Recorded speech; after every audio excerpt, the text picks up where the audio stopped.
91-year-old widow. Gave her house to neighbors. They sobbed at what they found inside.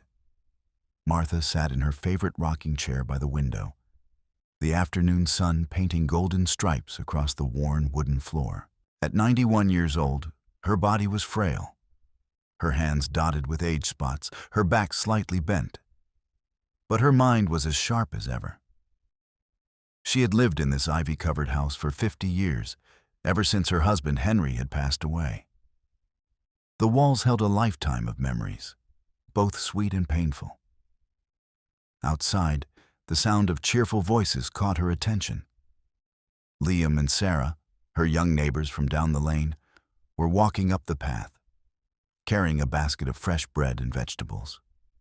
They visited her every Sunday without fail, bringing food, laughter, and company. Over the years, they had become like family, shoveling her walkway in winter, fixing her leaky roof, and sitting with her for long chats over tea. Today, however, Martha had something important to tell them. As they stepped inside, their usual warm greetings died on their lips when they saw the serious look on her face. "Martha?" Sarah asked, setting the basket down. "Is everything all right?" Martha took a deep breath. "I've made a decision," she said, her voice steady but soft. "I want to give you my house." Liam nearly dropped the loaf of bread he was holding. "What?"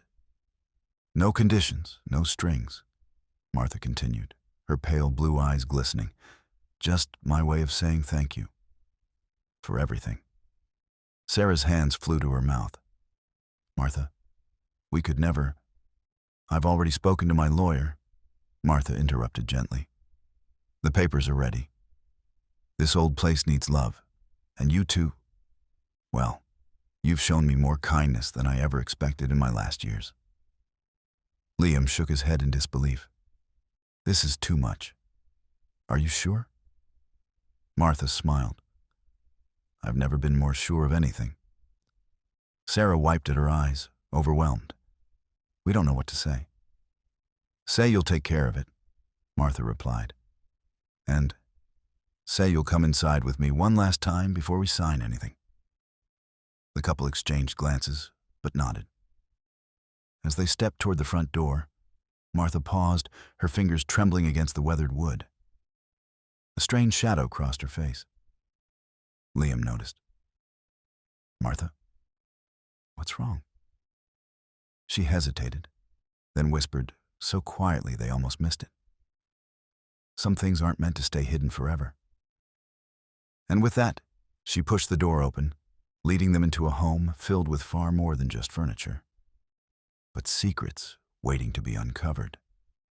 Liam and Sarah stepped into Martha's house, the old wooden floor creaking under their feet. The air smelled of lavender and old books, a warm, comforting scent that had filled these rooms for decades. Sarah looked around in wonder.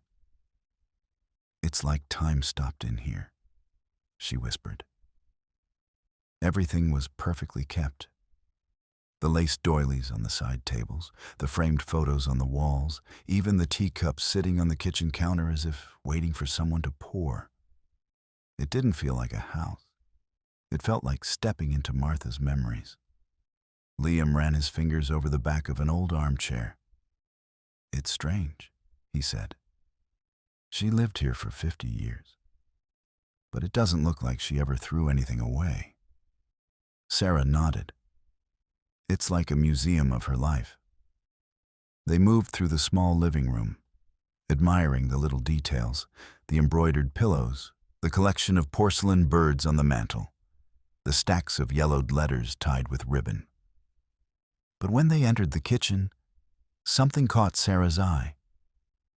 Tucked in the corner was an old wooden desk, its surface scratched and worn from years of use. Most of the drawers were slightly open, filled with recipes and old bills, except one. The bottom drawer was shut tight. Sarah crouched down and tugged at the handle. It didn't budge. "Liam," she called, "this drawer's locked." He knelt beside her and examined it. The lock was small, rusted with age. That's weird, he said. Why would Martha lock just this one? Sarah frowned. She never mentioned it.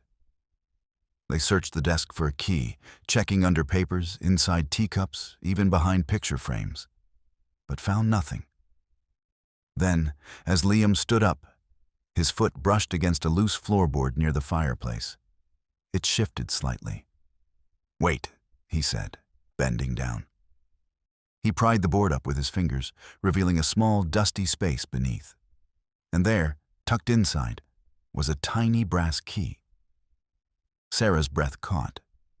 That has to be it. With trembling hands, she took the key and slid it into the lock.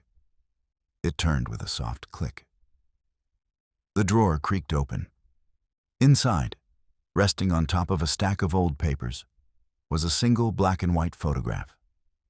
Sarah picked it up carefully. The edges were worn, the image faded with time. But the faces were clear. A young woman, beautiful, smiling, holding a baby wrapped in a blanket. Liam leaned closer. "Is that Martha?" Sarah nodded. The woman in the photo had the same bright eyes, the same soft smile. But something was wrong. "Martha never had children," Sarah said slowly.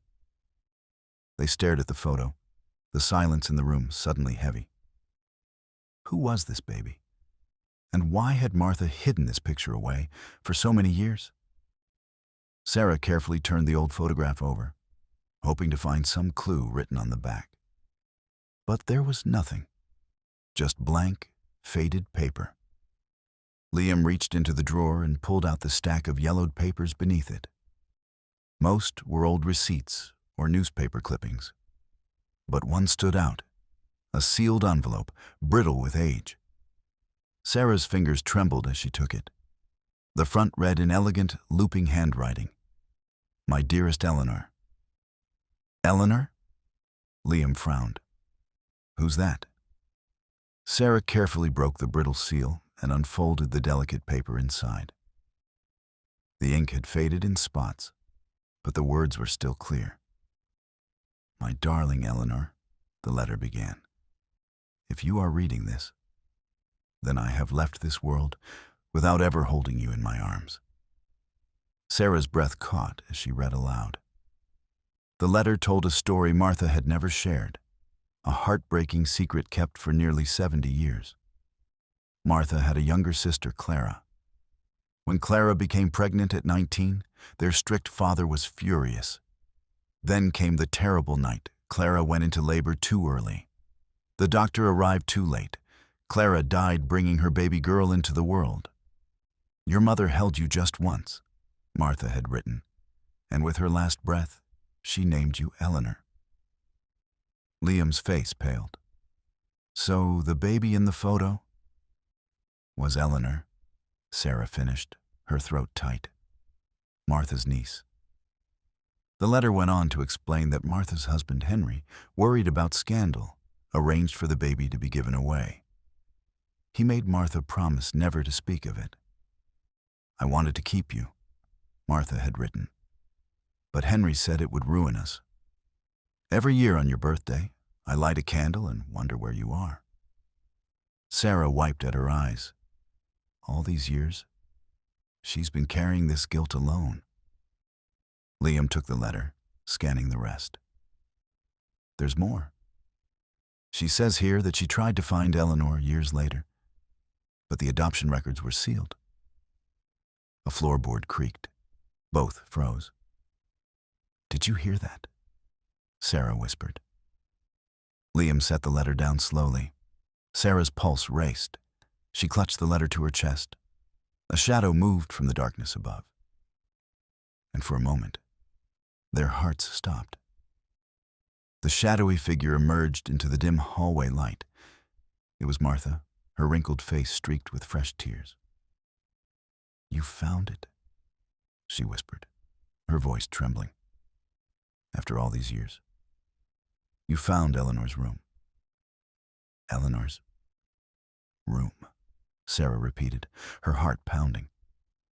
Martha shuffled past them, her frail hand gripping the banister as she led them upstairs. The second floor was dark, the air thick with dust. At the end of the hallway stood a white door with a tiny pink floral pattern peeling at the edges. A rusted lock gleamed in the dim light.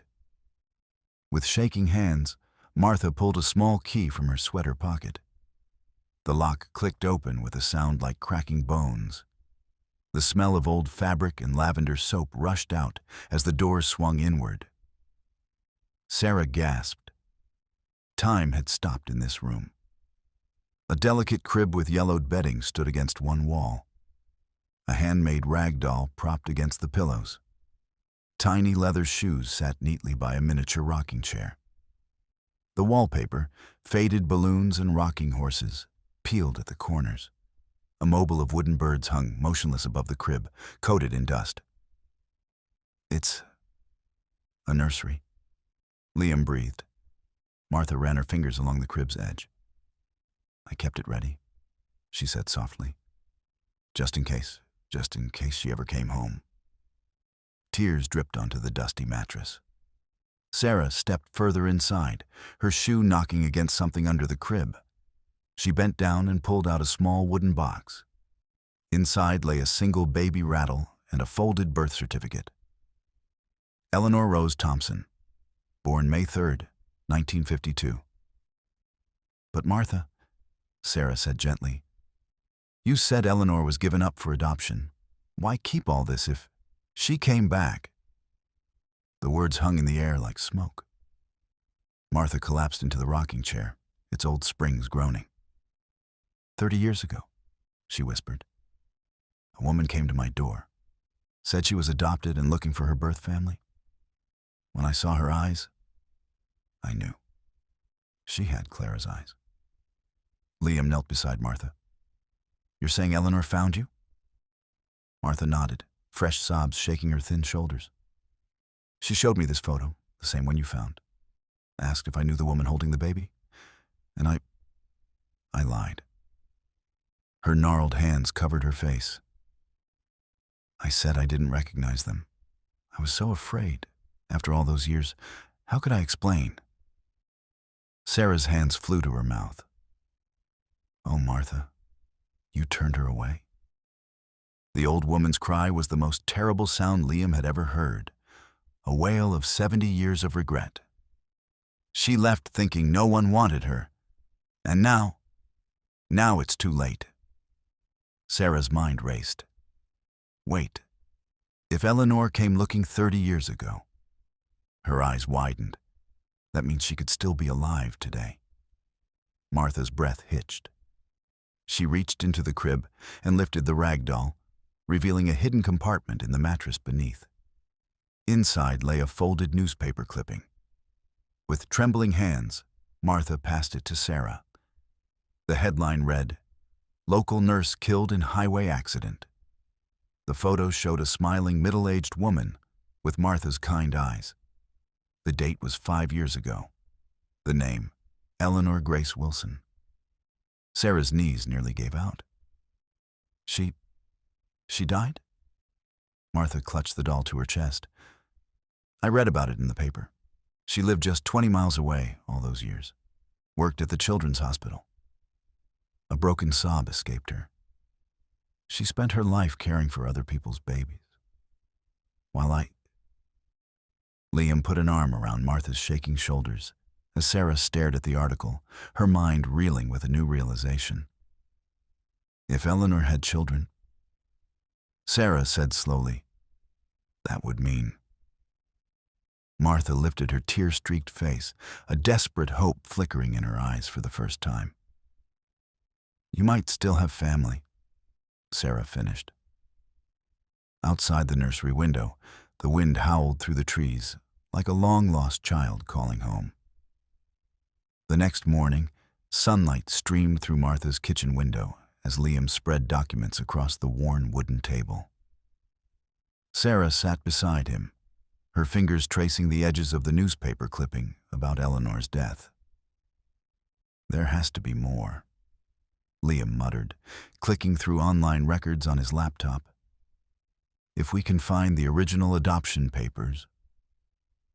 Martha sat silently in her rocking chair, clutching Eleanor's baby photo.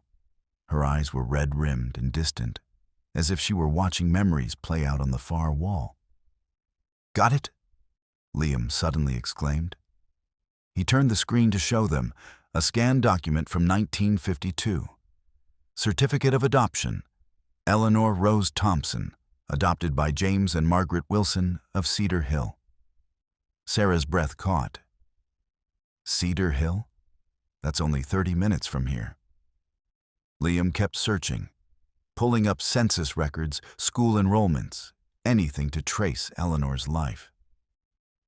The pieces slowly came together.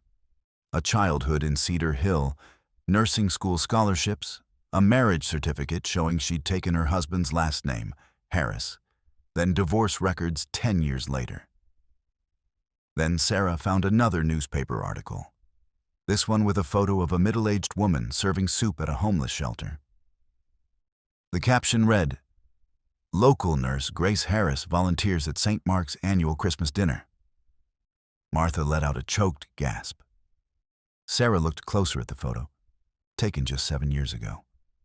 The woman had Martha's nose, the same gentle slope of her forehead. This is Eleanor? Martha's trembling finger touched the image. "St. Mark's. That's my church." Her voice broke. She was there, all those Christmas dinners. I stood right beside her serving meals.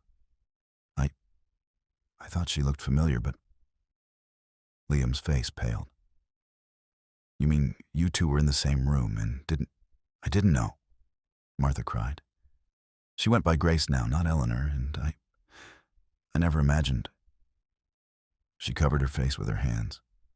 All those times we passed the mashed potatoes, all those smiles we exchanged. Sarah felt sick. The universe had given Martha a second chance, dozens of chances, and still the truth had stayed hidden. Liam kept digging. The trail led to a Facebook profile. Grace Harris, pediatric nurse. Her last post was 5 years ago. "Looking forward to my daughter Emily's visit this weekend." Sarah's head snapped up. Daughter?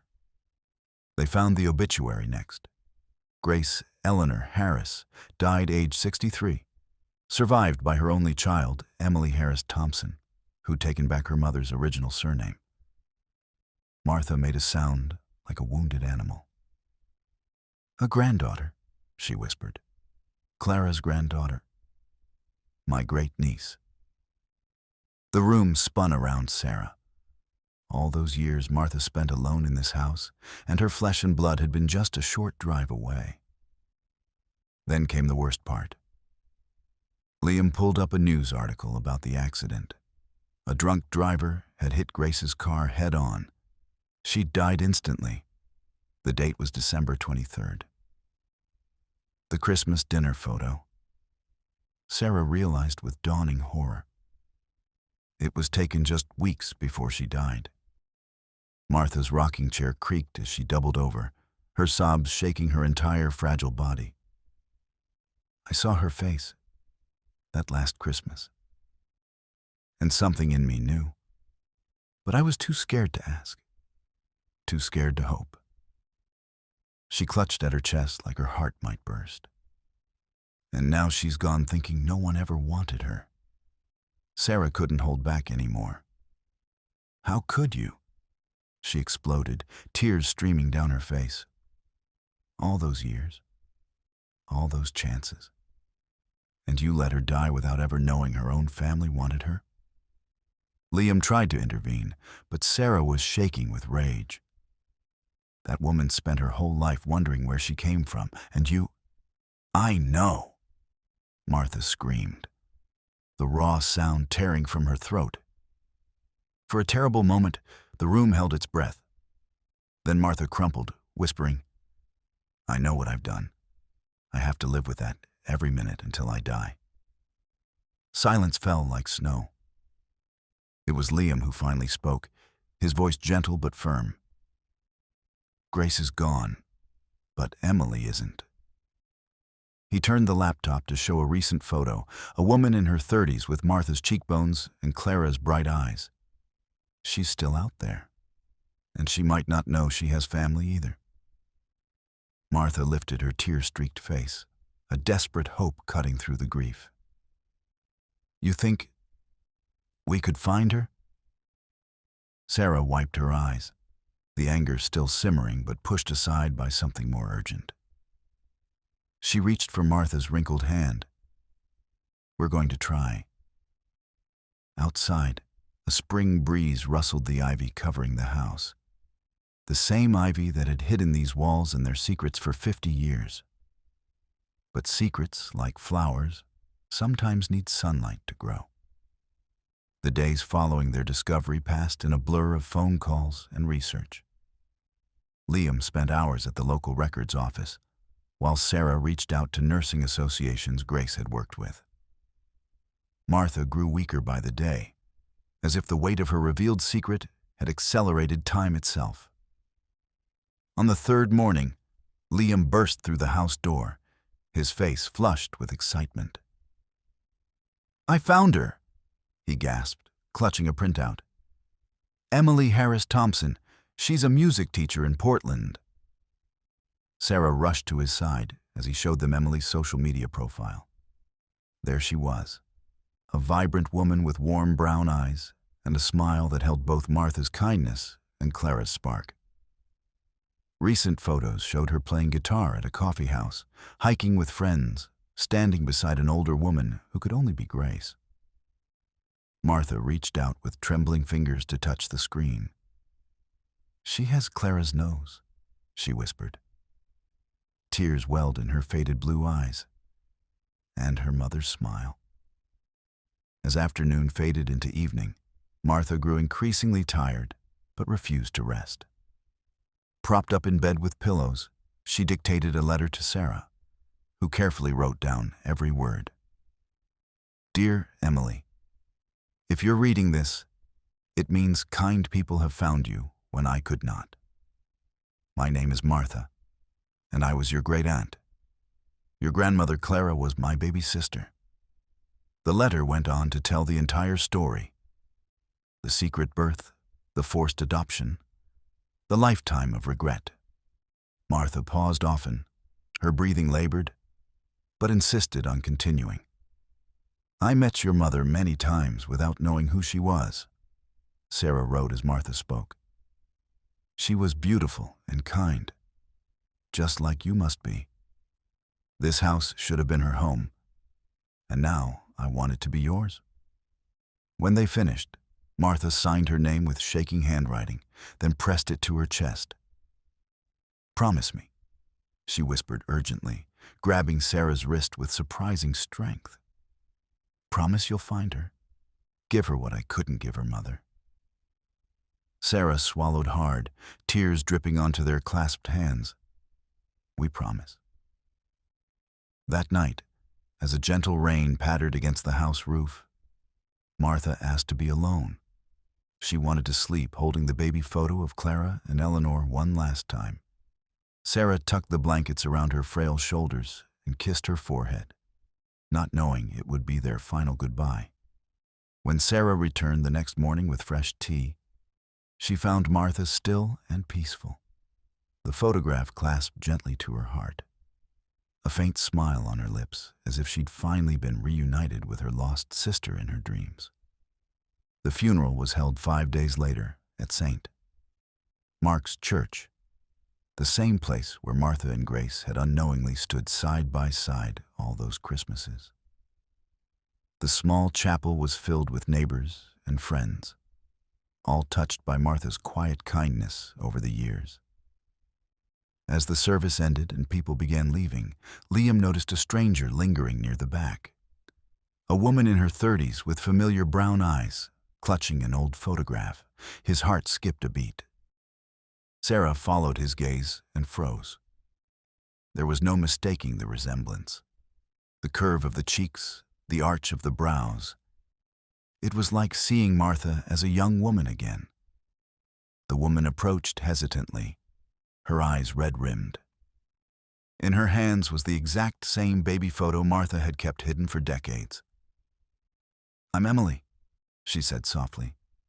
I think I think I'm supposed to be here."